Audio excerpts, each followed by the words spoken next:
flow and ambition through the life we be living, documenting our lives through what we have written. Soul expression, giving you a new sound that's refreshing, attempting to make a good impression. The way we do that is express the soul through the mind and make it intertwine with spine, speaking divine lines and combine rhymes, making you press rewind every time we shine. I love the way when we collaborate, knowledge elaborates and we can create lyrics while we mediate. I'm Cameron Martinez from Taos Pueblo. This is my first one-man photography show. And what can I say? It's a beautiful day. It's raining. That's always a blessing. You know how we know how much rain is important here in the Southwest. But I'm from Taos Pueblo. I'm a photographer slash... Ooh, poet. I'm a poet as well. But I got my friends back here performing. I thought it'd be a great way for, you know, to get attract the attention here. That's me. Yeah.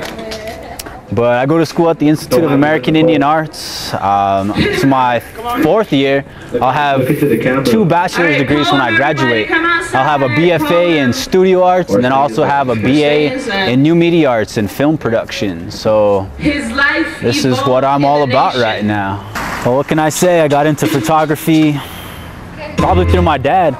He was a big influence on me. He took a lot of photos in high school as a hobby. He never went professional with it, but he influenced me. I got to use all his cameras, you know, when I was younger. I'm guilty of breaking a couple. I'm sorry, Dad, but that's the realness of it and what happened with it. So I went to 2 schools before I went to IA, before IA changed my life, and I just wasn't happy at where I was going. I was actually a business major, which is real important if you want to get into art.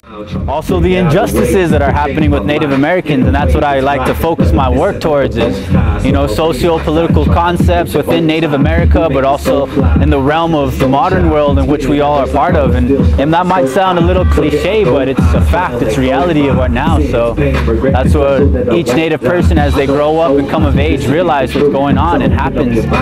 And I love taking photographs. There's something so dynamic and so gratifying for me about doing black and white silver gelatin photography, you know, the old school way. It kind of makes me feel of tradition, you know, it keeps with that idea of tradition. And even though there's a whole realm of digital photography that I know a lot of people know and a lot of people are into right now, but I can't help but advocate for traditional, conventional photographic film techniques. You know, there's something so real about watching that photograph dissolve into view, and it's just amazing. And as my great elders of my Pueblo would say, you know, which is something I've lived by, keep 1 foot in the now and 1 foot in the past, so you're always grounded. And remember, listen to what the elders and the ancestors have to say, because it's eternal. Peace. I'm doing this series about Indian gaming, and I'm just taking like a lot of things that we've done traditionally, such as gambling. You know, a lot of people go to casinos. Native people have been gambling all their lives since the beginning of time. It's just, you know, part of human nature, if you want to call it that. And I've also been working on my Elemental series. So I've taken 2 different photographs, and in the darkroom I have pretty much burned a background image onto a photograph and then taken another negative from another photograph and put the foreground into it. So it's 2 different negatives combined to make one surreal image. And like this one photograph I have of a woman, and I've burnt clouds into her face, you know, like there's clouds up in her head, so her head is up in the clouds is pretty much how it would be. And you know, I've taken a photograph of a hand and superimposed bonfire into the hand, so you know, it's the fire carrier. He knows what to do. Keep doing it. Thanks, man. Yeah. Keep it real. Lenny Foster's. You know, that man gave me 3 rolls of film and told me to make something beautiful out of it, and what can I say I did? I think I shot actually some of the grandfather series of photographs I used taking some of the film he gave to me, so you know, God bless that man, and I'm glad glad he showed up.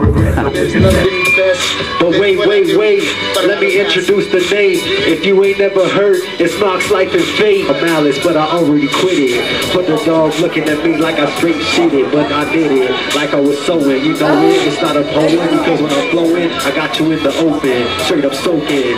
I come from a family of photographers, but I myself don't know much at all about photography.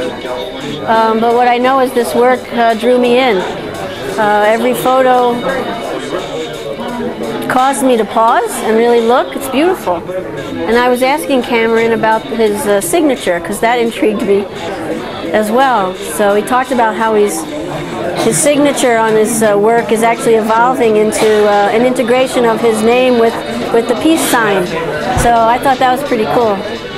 And my friend and I, who came here to see the show today, we're talking about the series of the pool table shots, which were especially interesting. There seemed to be a contrast of cultures there, and the symbolism of behind the 8 ball, that one was pretty interesting as well. So I don't know, the whole show was great, and I enjoyed meeting Cameron. And I think he shows a lot of promise. I especially like his the images where he superimposes one image over another. I think that opens up a whole new avenue for creativity and creative expression.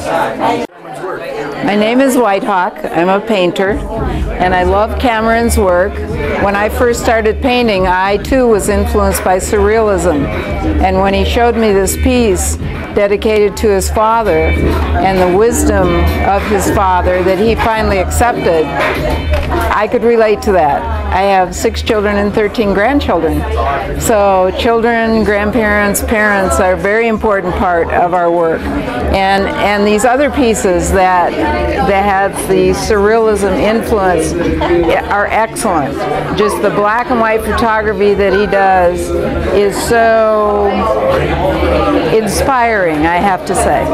What it is, this shit right here is for my boy Cameron, cause he's always snapping away with his ill camera. Understand it, bro, we like the whole range of gamut, bro. That's how we fucking handle the steeds that we bees, you know what I mean? Because as for me and my team, we always getting green or cheddar, whatever. It's not much better, but still, you know how it is, we represent the... Yo, introducing life, I grab the mic device and I squeeze it tight like a vice. Yeah, son, that's how I'm flipping the ill rounds, freestyles, never ever written, never bitten. You know I'm flipping, making MCs soft, wet like kittens. Yo, man, I got the ill diction, ripping the shit off the top of the cerebellum. Yeah, son, off the top of the melon. Yeah, there's no telling that I'm... It's really good. Very. There's a lot of straightforward. Makes you a lot of thought involved with some of the images I've seen. Like for example, the ones with the with Grandpa over there, and going through the trees. It's really neat to see a young person getting into his field, and you know he's got a lot of potential. Some of his work over here, you know, it just there's a certain feeling, there's an emotion to it. He's got a photographer's eye. Ripping it all straight up off the dome. We're doing it for the Cameron. Yo, check out the photography. Yo, we being abolished. Yo, the de-slavery of this tribe. Check it, we're trying to survive. Oh, then there's the 5 to the O. Oh no, I can't talk anymore about them. Yo, they might try to lock me up. Gotta not get rocking up. There's too much drugs in this town. There's no enough love in this town. Crazy shit. The next morning I'm always cruel and lazy, pacing around my house, wishing I could get out of this place called Taos. Oh my god, oh my god, I can feel that beat inside my soul. And this is my cuz, and I know where I was back then when we were freestyling. It was tight, all under the moonlight, on the res, it was so tight, it was like crazy. And I never got no fright when I'm rolling with my boys, and we treat these microphones like toys.